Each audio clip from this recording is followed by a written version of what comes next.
بسم اللہ الرحمن الرحیم۔ السلام علیکم۔ پروگرام الکلام میں خوش آمدید۔ میں ہوں آپ کا ہوسٹ محمد شعیب رضا۔ ناظرین کرام، پروگرام کے پہلے حصہ میں ہم قرآن کریم کی کچھ آیات کو سمجھنے کی کوشش کرتے ہیں اور دوسرے حصہ میں اپنے عہد کے نمائندہ سیاسی، سماجی، مذہبی موضوعات پر پیدا ہونے والے سوالات کے جوابات ایک نئے نقطہ نظر سے جاننے کی کوشش کرتے ہیں۔ حسب سابق ہمارے ساتھ شریک گفتگو ہیں جناب محمد امانت رسول صاحب۔ امانت صاحب، بہت شکریہ آپ کے وقت کا۔ میری معاونت کے لیے موجود ہیں شارق رسول۔ شارق، تھینک یو سو مچ۔ ناظرین کرام، آپ کی سکرین پہ ہمارا واٹس ایپ نمبر آ رہا ہوگا، آپ اپنے سوالات اس واٹس ایپ نمبر پر بھیج سکتے ہیں، ہم انشاءاللہ آپ کے سوالات کو ضرور ایڈریس کریں گے۔ امانت صاحب، ہم سورۃ الاعراف کی آیت نمبر 138 کا مطالعہ کر رہے تھے اور اس سے آگے ہم نے شروع کرنا ہے، اپنے گفتگو کا آغاز کیجیے گا۔ بسم اللہ الرحمن الرحیم۔ پہلے میں کل کے پروگرام کا ایک حوالہ اپنے ناظرین کو دے دوں تاکہ پس منظر ان کے سامنے آ جائے۔ وہ یہ ہے کہ حضرت موسیٰ علیہ السلام اپنی قوم کے ساتھ، بنی اسرائیل کے ساتھ آپ راتوں رات نکلے۔ قرآن مجید میں کئی اور مقام پر بھی اس بات کو بیان کیا گیا ہے، خاص طور پر سورۃ طٰہٰ میں بھی، کہ آپ پھر اپنی قوم کو لے کر نکلے۔ اللہ پاک نے حکم دیا کہ اب آپ یہاں سے ہجرت کر نکلیے، تو آپ اپنی قوم کو لے کر نکلے تو فرعون پھر آپ کے پیچھے۔ تو قرآن مجید نے یہاں پر یہ بیان کیا، اختصار کے ساتھ بیان کیا، کہ جب وہ وہاں پار کر کے پہنچے دریا کو، اب جو آگے کا معاملہ تھا وہ یہ تھا کہ جیسے جیسے وہ جا رہے تھے تو انہوں نے ایک قوم کو دیکھا کہ یاکفون علی اصنام لہم، کہ وہ بتوں کے آس پاس بیٹھے ہوئے ان کی پرستش کر رہے ہیں، ان کی عبادت کر رہے ہیں۔ تو اب جب حضرت موسیٰ علیہ السلام کی قوم نے دیکھا، چونکہ وہ جس ماحول سے آئی تھی تو وہاں پر بھی بت پرستی تھی اور سورج پرستی بھی تھی، اور اس کے علاوہ تاریخ میں ہمیں یہ معلوم ہوتا ہے کہ ان کے بھی بت تھے اور کئی حوالوں سے انہوں نے بت بنائے ہوئے تھے اور ان بتوں کے نام بھی انہوں نے دیے ہوئے تھے، وہ بھی ہمیں کتابوں میں ملتے ہیں۔ اب وہ عادت تھی، حضرت موسیٰ علیہ السلام ان کو تبلیغ کر رہے تھے کہ بھئی ایک خدا کی عبادت کرنی ہے، اسی کی پرستش کرنی ہے، کسی اور کو اپنا الہ مت مانو۔ اب جب انہوں نے دیکھا بتوں کو کہ بھئی ان کی پوجا کی جا رہی ہے، تو وہ ان کا جو ایک زمانہ ماضی میں جو ان کی عادات تھی اور جو ان کی روایات تھیں، عقائد تھیں، وہ دوبارہ پلٹ آئے ان کے ذہنوں میں کہ بھئی ہم بھی اسی طریقے سے کوئی ہمیں مل جائے۔ تو انسان تو ویسے بھی ظاہر پرست ہے، یعنی وہ چاہتا ہے کہ کوئی چیز ہو تو میں پھر اس کو مانوں۔ تو اللہ سبحانہ و تعالیٰ کی ذات کو ماننا یہی تو آزمائش اور امتحان ہے کہ عقل اور بصارت جو اللہ نے انسان کو دی ہے، اس کے ذریعے سے اس کائنات میں خدا کی نشانیاں تو موجود ہیں، خدا کی ذات پر تو، لیکن انسان ہے محسوسات کا خوگر، چھونے کا خوگر ہے اور دیکھنے کا ہے کہ بھئی کوئی چیز سامنے اس کے موجود ہو تو پھر میں اس کو مانوں۔ تو لہٰذا بت سامنے آ گئے، تو اب انہوں نے حضرت موسیٰ علیہ السلام سے کہا کہ جیسے ان کے معبود ہیں اسی طرح ہمیں بھی کوئی بنا دو کوئی۔ حضرت موسیٰ علیہ السلام کو پھر اس وقت بڑا جلال آیا، جو الفاظ ہیں وہ فرمایا کہ تم تو جاہل قسم کے لوگ ہو، یعنی جذباتی بھی ہو اور تمہارے اندر علم بھی نہیں ہے۔ اب اس کے بعد فرمایا کہ ان ہؤلاء متبر ما هم فیہ وباطل ما کانوا یعملون۔ فرمایا کہ یہ لوگ جس کام میں لگے ہوئے ہیں نا، یہ جو بت پرستی کر رہے ہیں، یہ برباد ہونے والا ہے، اور یہ جو کچھ کر رہے ہیں یہ باطل ہے، یہ سب جھوٹ ہے، حق کے خلاف ہے یہ جو کچھ بھی کر رہے ہیں۔ یہ حضرت موسیٰ علیہ السلام نے فرمایا۔ اب یہ جو حضرت موسیٰ نے جس نے کلام کیا، یہ بھی اللہ کا پیغمبر، اللہ کا رسول ہی اتنی حقانیت کے ساتھ، اتنے یقین کے ساتھ اور وثوق کے ساتھ بات کر سکتا ہے، کیونکہ خدا کا نمائندہ ہوتا ہے۔ تو حضرت موسیٰ علیہ السلام نے پھر اس کے بعد فرمایا قال اغیر اللہ ابغیکم الہ وافضلکم علی العالمین، کہ کیا میں اللہ کے سوا کوئی اور معبود تمہیں تلاش تمہارے لیے کروں؟ فرمایا کہ حالانکہ اس نے تم کو تمام اہل عالم پر فضیلت دی ہے۔ سورۃ البقرہ میں 2 مقام پر اس بات کو بیان کیا۔ اب یہ جو اہل عالم پر فضیلت ہے نا، اقوام پر فضیلت، یہ کوئی نسلی فضیلت نہیں ہے، یہ بات ذہن میں رکھنی چاہیے۔ خدا کے ہاں نسلی فضیلت کوئی نہیں ہوتی، یہ ہے وہ منصبی فضیلت جو اللہ تعالیٰ نے منصب دیا۔ جس طرح قرآن نے کہا کنتم خیر امت اخرجت للناس، اب امت کو یعنی اللہ نے اپنے رسول صلی اللہ علیہ وسلم کی امت، آپ کے پیروکار، خاص طور پر صحابہ، کہا کہ تم بہترین امت ہو، تو یہ منصب کے حوالے سے یہ کہا گیا، اور یہ منصب سے امت یا قوم معزول اس وقت کر دی جاتی ہے کہ جب وہ اللہ سے کیے ہوئے وعدے کو نہیں نبھاتی، اس کو پورا نہیں کرتی۔ تو یہ معاملہ جو فرمایا نا وہ فضلکم علی العالمین، اہل عالم پر تمہیں فضیلت دی، تو یہاں پر فضیلت سے مراد ہرگز نسلی فضیلت نہیں ہے کہ تم یہود ہو، بنی اسرائیل ہو، تم حضرت اسحاق کی اولاد ہو، یعقوب کی اولاد، لہٰذا ہم نے تمہیں بڑی نہیں، یہ نہیں ہے۔ فضیلت ایمان اور تقوی کے ساتھ ہے، اللہ کے ساتھ جو عہد ہے اس کو جب تک انسان نبھاتا رہتا ہے اس وقت تک اس کو فضیلت اور مرتبہ اس کو حاصل رہتا ہے۔ صحیح۔ مولانا صاحب اگر مجھے اجازت دے تو میں ایک سوال آپ کے سامنے رکھتا ہوں۔ آپ نے کہا کہ فضیلت کسی قوم کو کسی دوسری قوم پہ نہیں ہے اور انسان ہونے کے ناطے سب برابر ہیں، تو ہمارے ہاں ایک روایت بیان کی جاتی ہے، اگر غلط ہو تو مجھے میری تصحیح کیجیے گا، کہ حضرت موسیٰ علیہ السلام کے بارے میں بیان کیا جاتا ہے کہ انہوں نے رسول اللہ صلی اللہ علیہ وسلم کا امتی بننے کی خواہش ظاہر کی، اور یہ خواہش ظاہر کی کہ چونکہ وہ امت، وہ نبی جو تم اس امت کی طرف بھیج رہے ہو وہ نبی سب سے افضل ہے اور وہ پھر وہ امت بھی سب سے افضل ہے، تو اس لیے میں خواہش یہ کرتا ہوں کہ میں اس نبی کا امتی ہو جاؤں۔ یہ روایت تو پھر اس چیز کو بیان کر رہی ہے۔ اچھا ہوتا کہ آپ حوالہ بھی ساتھ دیتے، اور حوالہ اگر آپ دے دیتے تو شاید آپ پوچھتے نہ مجھ سے یہ، جی، اس لیے کہ ان روایات کی کوئی ہمارے پاس ایسی سند نہیں ہے کہ جس بنیاد پر ہم یہ بات بیان کر سکیں، اور اسے کسی نے بھی نقل نہیں کیا۔ یہ بہت ہی آپ سمجھ لیجئے کہ ایسی روایت ہے کہ موضوع یا ضعیف تو ہوتی ہے نا، یہ تو موضوع اور من گھڑت یہ روایات ہے جو بیان کی لیکن ہمارے خطباء جو خاص طور پہ جب معراج کا اور ربیع الاول کا جو ایام آتے ہیں تو یعنی جو رجب کا مہینہ آتا ہے یا ربیع الاول کا مہینہ آتا ہے تو اس میں اس روایت کو بہت زیادہ بیان کیا جاتا ہے۔ ہمارے ہاں معراج النبی صلی اللہ علیہ وسلم کے حوالے سے جو اکثر روایات ہیں، اگر آپ ان کا جائزہ لیں گے یا تو وہ ضعیف ہوں گی یا وہ من گھڑت ہوں گی۔ ضعیف کو بیان اس لیے خطبہ یا علماء کر دیتے ہیں چونکہ ہمارے ہاں ایک نقطہ نظر یہ ہے کہ ضعیف حدیث جو ہے وہ فضیلت کے باب میں اس کو قبول کر لیا جاتا ہے، تو اس لیے نقل کر دی جاتی ہیں، ورنہ میں ذاتی طور پہ یہ سمجھتا ہوں کہ فضیلت کو بیان کرنے کا بھی ایک معیار ہوتا ہے۔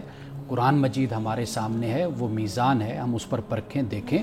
رسول اللہ صلی اللہ علیہ وسلم کی اور مستند احادیث، روایات، صغر احادیث موجود ہیں، ان کو بیان کرنا چاہیے۔ لیکن یہ جو ہم ایک واقعے کو جیسے معراج کا واقعہ لیا اور پھر اس حوالے سے اس تناظر میں ہم ہر چیز کو بیان کرتے چلے جاتے ہیں، یہ خطباء کا اپنا ایک انداز ہوتا ہے، اور پھر عوام چونکہ اس سے حظ اٹھاتی ہے، اس سے ان کو مزہ آتا ہے، ان کا ذوق بنتا ہے، تو لہٰذا ایسے خطیب کو لوگ زیادہ بیٹھ کر سنتے ہیں۔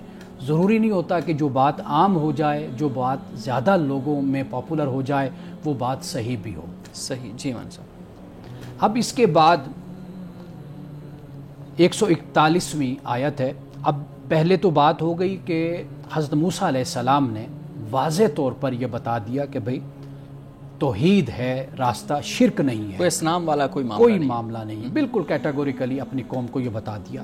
اب اللہ سبحانہ و تعالیٰ فرماتا ہے وَإِذْ أَنْجَيْنَاكُمْ مِنْ آلِ فِرْعَوْنَ، کہ یاد کرو اس وقت کو کہ جب ہم نے تم کو نجات دی، من آل فرعون، فرعون والوں سے نجات دی، یسومونکم سوء العذاب، کہ جو تم کو سخت عذاب میں ڈالے ہوئے تھے، یقتلون ابناءکم، تمہارے بیٹوں کو قتل کرتے تھے، ویستحیون نساءکم، اور تمہاری عورتوں کو یا لڑکیوں کو زندہ رہنے دیتے تھے، وفی ذالکم بلاء من ربکم عظیم، اور اس میں تمہارے رب کی طرف سے تمہاری بڑی آزمائش تھی۔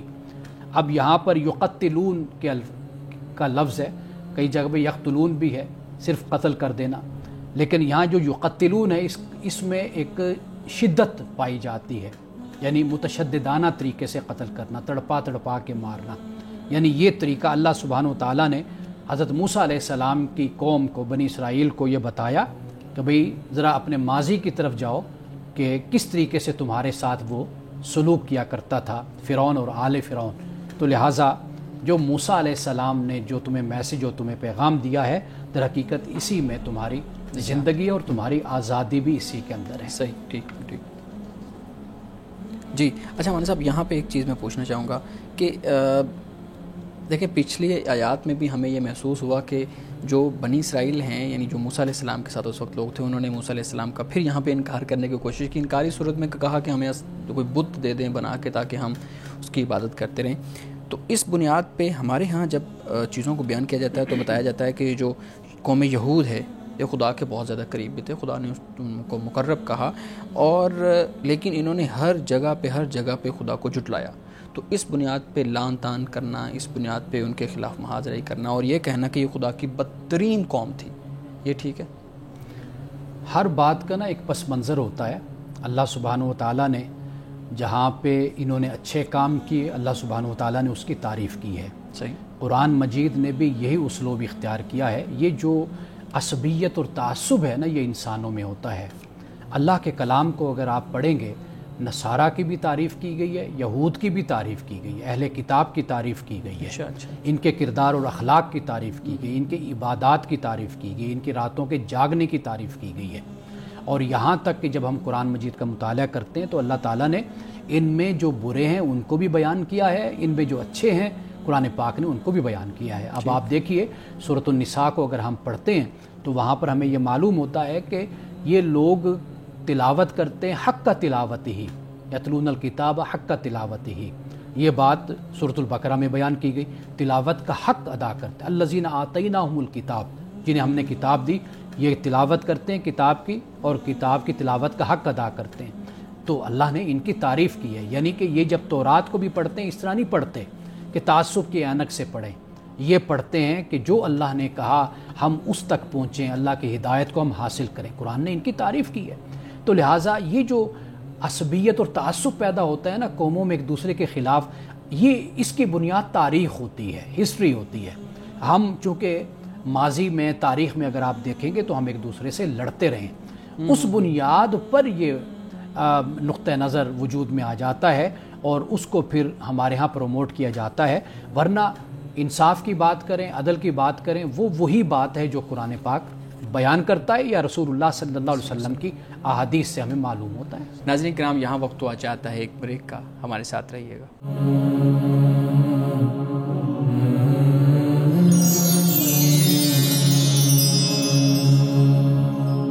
پروگرام میں ایک دفعہ پھر خوش آمدید. جی شارق، آپ سوال کرنا چاہتے ہیں؟ کچھ گناہ ایسے ہوتے ہیں جو واضح طور پر معلوم ہوتے ہیں کہ وہ غلط کام ہے، اور اگر ہم کوئی مذہب کو ماننے والا نہیں ہے تو اس کے لیے بھی وہ گناہ ہی ہے ایک طرح سے. مثال کے طور پر کسی کے ساتھ ناانصافی کرنا، جبر کرنا، یہ تشدد کرنا. لیکن جب بات کی جاتی شرک کی تو اگر میں عام انسان کی پرسپیکٹیو سے دیکھوں تو مجھے وہ گناہ نہیں معلوم ہوتا کہ اللہ تعالیٰ کی ذات کے ساتھ کسی کو شریک ٹھہرانا. ٹھیک ہے اللہ تعالیٰ سے مانگے، لیکن اللہ تعالیٰ کے سے اگر آپ کسی وسیلے کے ذریعے بھی مانگ رہے ہیں تو وہ گناہ کیسے ہے؟ آپ کسی کے ساتھ ناانصافی نہیں کر رہے، زیادتی نہیں کر رہے، پھر کیوں گناہ ہے؟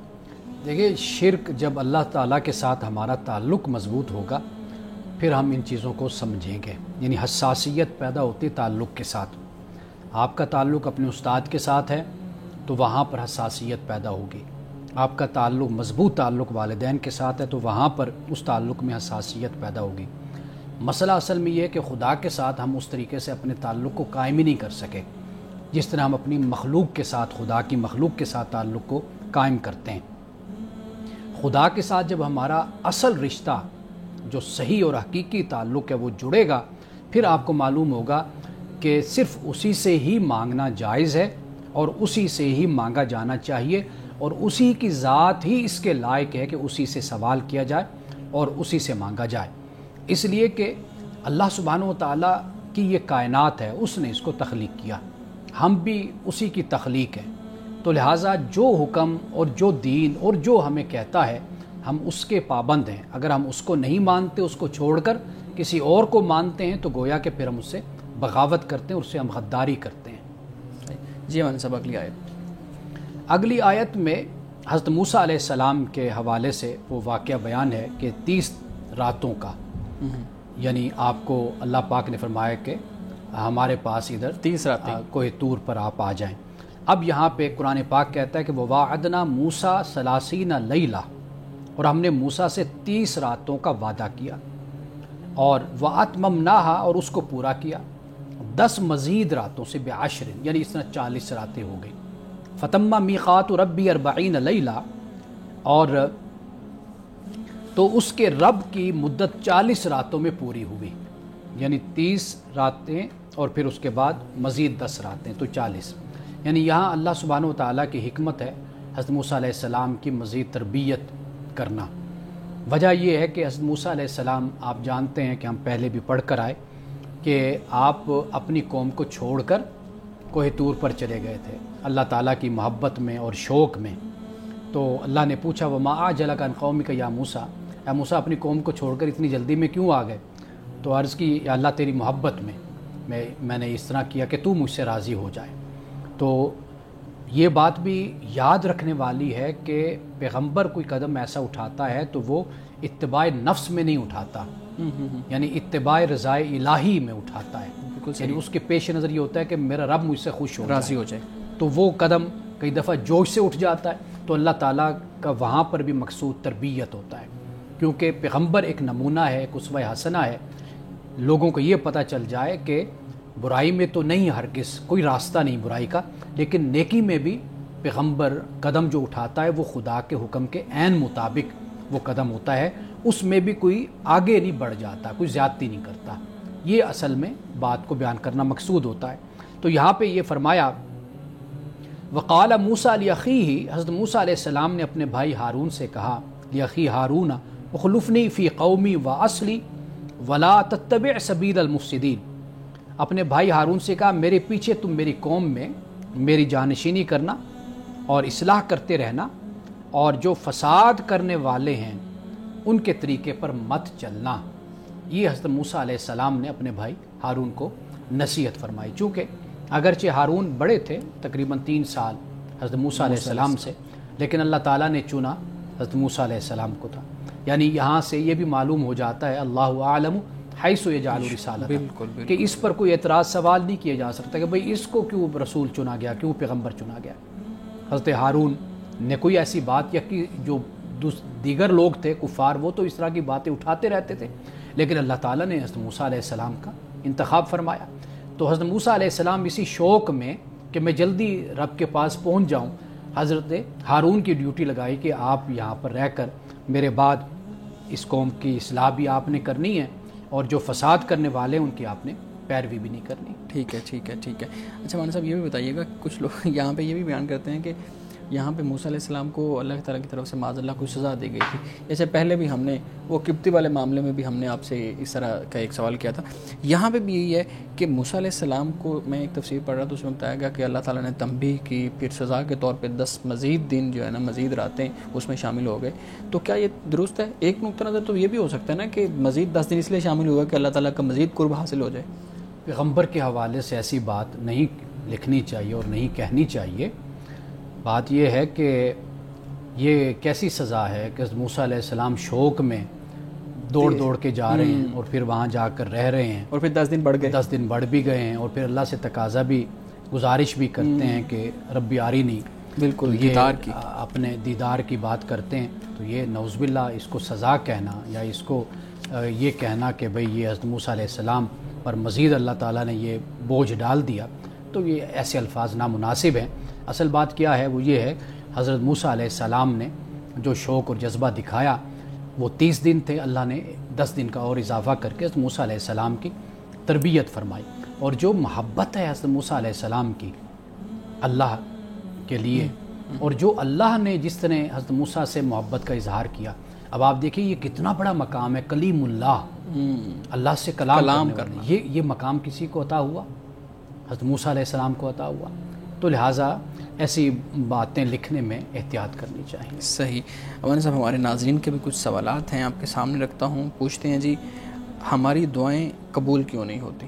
اب معلوم نہیں انہوں نے کس تناظر میں پوچھا ہے. آج کل یہ چیز بھی ہمارے سامنے ہے کہ میں ایک دن پارلیمنٹ کے اندر کسی نے تقریر کی تو وہ سن رہا تھا، تو انہوں نے کہا کہ 80 لاکھ ہمارے ہاں علماء ہیں لیکن دعا تو کسی کی بھی قبول نہیں ہو رہی.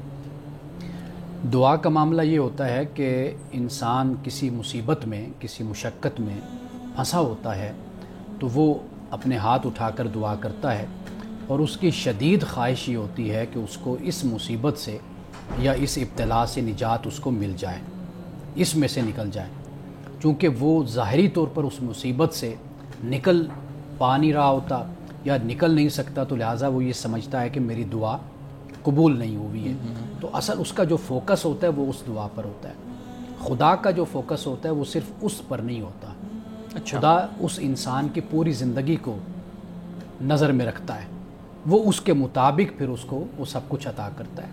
انسان کا اصل میں مسئلہ یہ ہے کہ وہ انسان جلد باز بھی، وہ چاہتا ہے جس چیز کا تقاضا کیا وہ مل جائے، مجھ کو دے دی جائے۔ یہ ایسے ہی ہے کہ جیسے بچہ باپ سے کہتا ہے کہ بھئی مجھے یہ چیز چاہیے، نقصان دہ چیز، باپ کہتا ہے یہ نہیں دینی تجھے، وہ روتا ہے پیٹتا ہے، باپ اگلا جملہ بھی تو سنے نا باپ کا، باپ یہ کہتا ہے اس سے بہتر میں تمہیں دوں گا، لیکن وہ اس پر مصر ہوتا ہے کہ یہ جو کمتر چیز ہے یہ مجھے چاہیے۔ اکثر طور پر انسان کا معاملہ بھی ایسا ہی ہوتا ہے کہ انسان جو مانگ رہا ہوتا ہے اس کے لیے وہ بہت بڑی مصیبت ہوتی ہے اور بہت بڑی چیز ہوتی ہے۔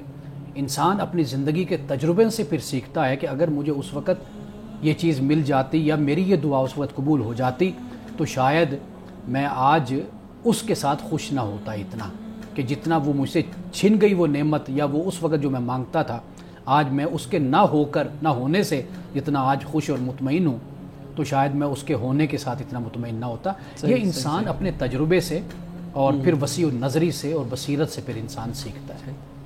ناظرین کرام، گفتگو ابھی جاری ہے، یہاں وقت ہوا چاہتا ہے ایک بریک کا، ہمارے ساتھ رہیے گا۔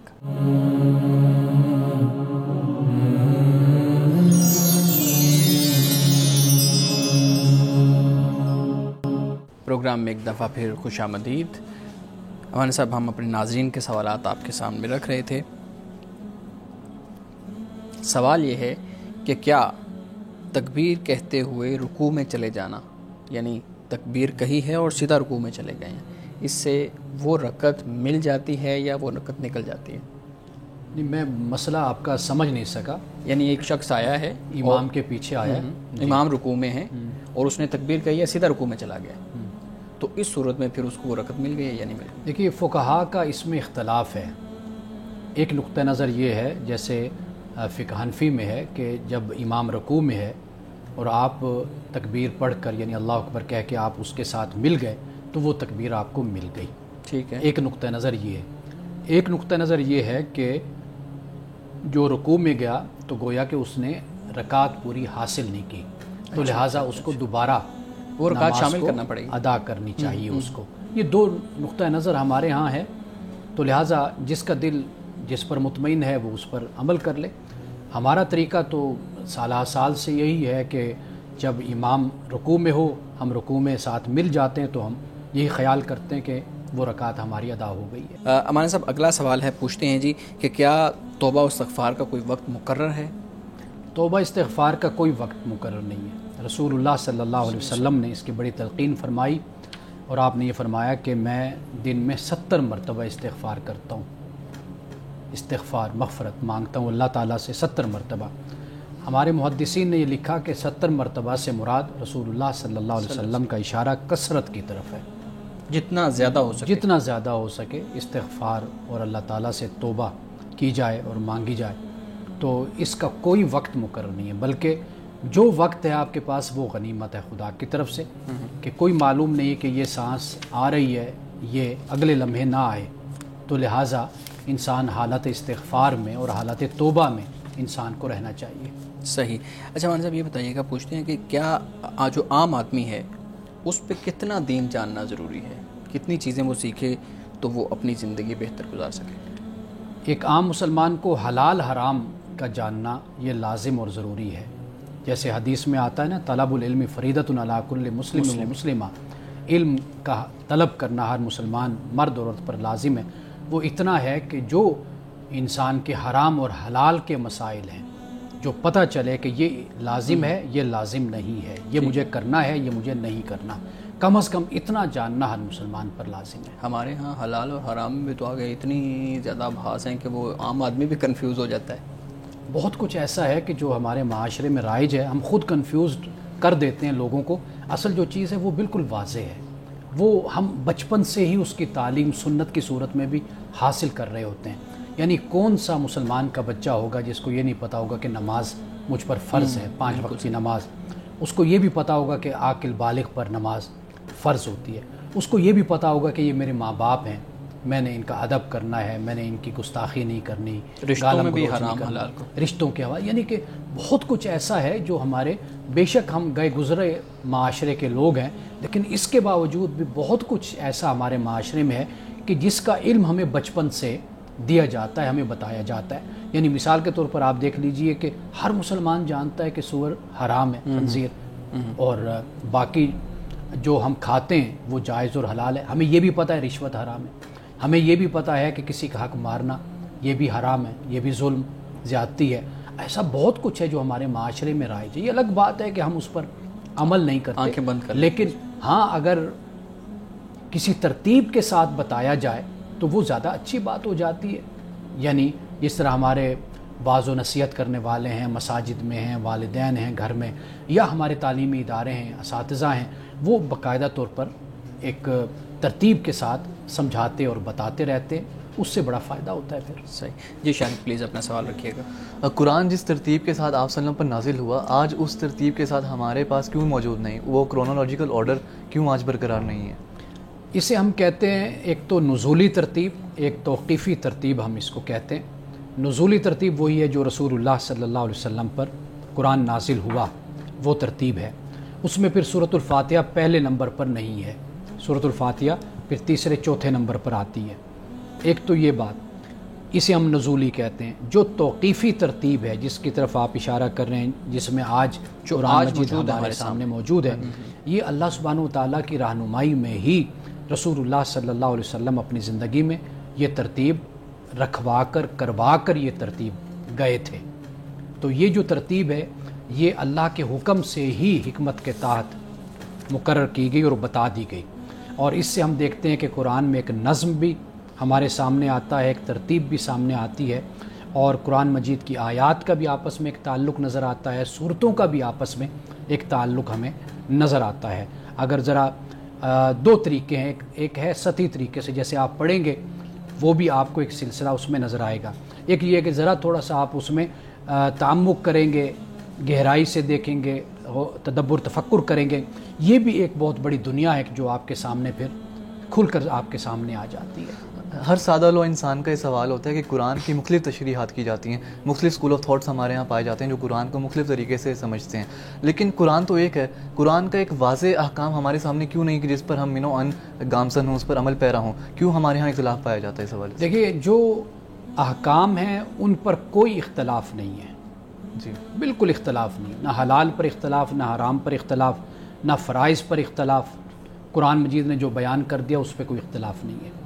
اختلاف ہوتا ہے جزیات میں جا کر, فروعات میں. جی, وہ پھر ہر عالم کا حق ہوتا ہے. دنیا میں اسی طرح ہے, آپ دیکھ لیجئے کوئی کانسٹیٹیوشن ہوتا ہے, اس کانسٹیٹیوشن کی کوئی تشریح کرے گا, ہر کسی کا اپنا اپنا پوائنٹ آف ویو ہوتا ہے, وہ ایک مختلف بات ہو جاتی ہے.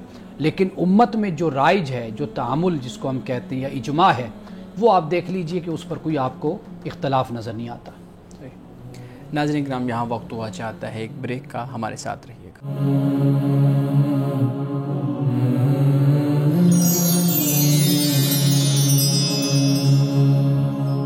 پروگرام میں ایک دفعہ پھر خوش آمدید. ہمارے صاحب ہمارے ناظرین کی طرف سے سوالات ہیں. ایک سوال آپ کے سامنے رکھوں گا, پھر ہم شارک کے سوالات لیں گے. پوچھتے ہیں جی, شادی کے بعد بیوی اپنے نام کے ساتھ والد کا نام ہٹا کے شوہر کا نام لگا لیتی ہے, یہ کوئی دینی فریضہ ہے یا اسلام میں اس کی کیا حیثیت ہے؟ دین میں, شریعت میں کوئی اس طرح کی پابندی نہیں ہے, کوئی عورت پر لازم نہیں ہے کہ وہ ضرور اپنے شوہر کا نام استعمال کرے. وہ اپنے پرانے نام کے ساتھ چل سکتی ہے. یعنی اگر کسی کے نام کے ساتھ والد کا نام لکھا ہوا ہے تو اس کو کوئی ڈاکومنٹس بھی چینج کروانے کی ضرورت نہیں ہے, یا کوئی دین اس کو اس طرح کی کوئی پابندی نہیں لگاتا. لیکن کچھ تقاضے انسان کے اپنے حالات کے ہوتے ہیں, کچھ قانون کے ہوتے ہیں, کچھ دستاویزات کے ہوتے ہیں, اور اس طرح کے کچھ آپ کے اپنے سماج کے ہوتے ہیں. اس بنیاد پر خواتین کے نام چینج کیے جاتے ہیں. یعنی کئی دفعہ ایسی پرابلم ہو جاتی ہے, جیسے شناختی کارڈ ہے, اس میں کوئی مسئلہ کھڑا ہو گیا کبھی کسی جگہ, کیونکہ ہمارے ہاں اس میں فرق کیا جاتا ہے. ایک لائف ہے, ان میرڈ لائف ہے, ایک ہے میرڈ لائف. ان میرڈ میں پھر والد کا نام چلتا ہے ساتھ, لیکن جب میرڈ لائف آتی ہے تو وہاں پر پھر انہوں نے زوج کا اور ہسبینڈ کا لکھا ہوتا ہے. اگر مثال کے طور پر وہاں پر انہوں نے ابلیغ کے ساتھ والد کا بھی لکھا ہوتا ہے تو مثلا والد کا نام لکھ دیں. پھر جب آگے بڑھیں گے پھر مسئلہ پیدا ہوگا کہ بھئی یہ خاتون شادی شدہ ہے یا غیر شادی شدہ ہے, پھر یہاں پر ایشو کھڑا ہو جائے گا.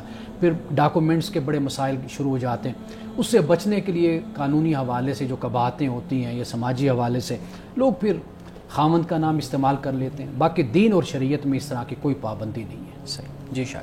قرآن میں مختلف مخلوقات کا ذکر ہے, مختلف اقوام کا ذکر ہے, اور مختلف تاریخی پہلو قرآن میں موجود ہیں. قرآن میں ڈائناسورس کا ذکر کیوں نہیں ملتا, جبکہ ڈائناسورس کا جو وجود ہے وہ فوسلز کے ذریعے ثابت ہو چکا ہے.